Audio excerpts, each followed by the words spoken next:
ایک ہوتا ہے صغیرہ گناہ، ایک ہوتا ہے کبیرہ گناہ۔ کبیرہ گناہ اس کو کہتے ہیں جو توبہ کے بغیر معاف نہیں ہوتا، اور کبیرہ گناہ اسے کہتے ہیں جس کا عذاب ملے گا۔ اور صغیرہ گناہ جو ہوتا ہے وہ چھوٹے چھوٹے اعمال سے ساتھ ساتھ دھلتے رہتے ہیں، اس کے لیے الگ سے مستقل توبہ کی ضرورت نہیں ہوتی، شرط یہ ہے کہ نیک انسان ہو، وہ خود بخود دھل جاتے ہیں۔ ان الحسنات یذہبن السیئات، نیکیاں گناہوں کو لے جاتی ہیں۔ لیکن چونکہ مطالبہ ہے شریعت کا میرے لیے اور آپ کے لیے کہ ہمیں ہر وقت اپنے گناہوں سے توبہ کرنی چاہیے۔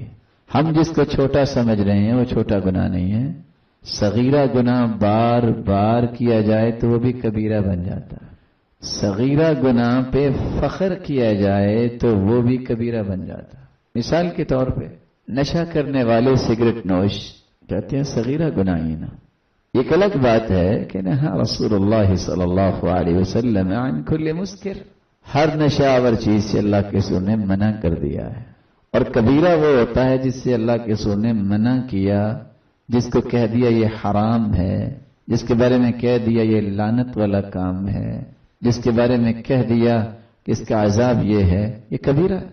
ما اسکر کثیرہ فقلیلہ حرام، جو چیز نشہ آور ہو، زیادہ چیز میں نشہ ہو، وہ تھوڑی چیز بھی ناجائز ہے۔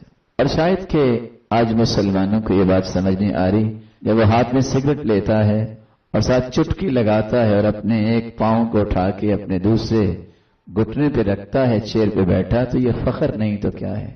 اور پھر ساتھ مجلس میں بیٹھا جب کش لگاتا ہے، لوگوں کو دکھاتا ہے، یہ فخر نہیں تو اور کیا ہے؟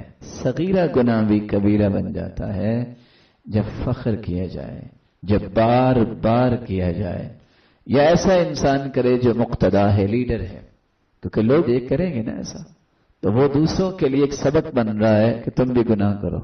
اس لیے کبیرہ اور صغیرہ گناہ کے بارے میں دو باتیں ہمیشہ یاد رکھیں۔ لا صغیرۃ مع الاصرار، سیدنا عبداللہ بن عباس رضی اللہ تعالیٰ عنہ کہا کرتے بار بار کرنے سے صغیرہ صغیرہ نہیں رہتا، ولا کبیرۃ مع الاستغفار، اور استغفار کر لو تو کبیرہ بھی نہیں رہتا، وہ بھی معاف ہو جاتا ہے۔ تو سب سے بڑی صلاحیت کیا نکلی کہ انسان کبیرہ صغیرہ سے بچے، اور اگر ہو جائے تو استغفار نہ چھوڑے۔ قرآن مجید میں اللہ عز و جلال فرماتے ہیں وَمَا كَانَ اللَّهُ لِيُعَذِّبَهُمْ وَهُمْ يَسْتَغْفِرُونَ،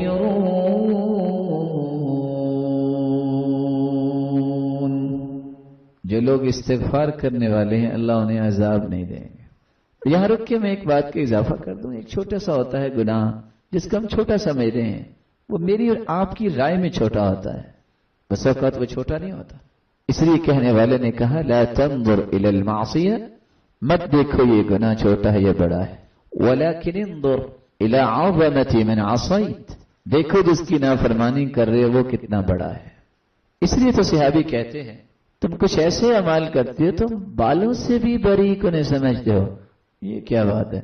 پھر کیا ہوا، میں نے شیو ہی کی ہے نا، پھر کیا ہوا، میں نے حکا ہی بھی ہے نا، تم اس کو بالوں سے بھی باریک سمجھتے ہو۔ صحابی کہتے ہیں اللہ کے رسول کے زمانے میں ان کو موبقات، ہلاک کر دینے والے گناہوں میں شمار کیا کرتے۔ آپ سوچیے عبداللہ بن مسعود نے کیسی بات کہہ دی، کہا اگر کوئی شراب نوش مر جائے اس کو دفناؤ، اس کا چہرہ قبلے کی طرف کرو، قبر بند کرو اور مجھے سولی پہ چڑھا دو، قبر دوبارہ کھولو، اگر فرشتوں نے تھپڑ مار کے اس کا چہرہ قبلے سے نہ موڑ دیا ہوا تو مجھے سولی چڑھا دینا۔ صحابی کہہ رہے اگر اس کا قبلے کی طرف ہی چہرہ ہوا مجھے سولی چڑھا دینا، اور اگر اس کا چہرہ مار مار کے قبلے سے موڑ دیا گیا ہو پھر مجھے اتار دینا۔ یہ سٹیٹمنٹ چھوٹی نہیں ہے، ہم بسا اوقات کسی بات کو اتنا معمولی اور لائٹلی لے لیتے ہیں، اس لیے صغیرہ اور کبیرہ دونوں سے بچنے کی کوشش کرو۔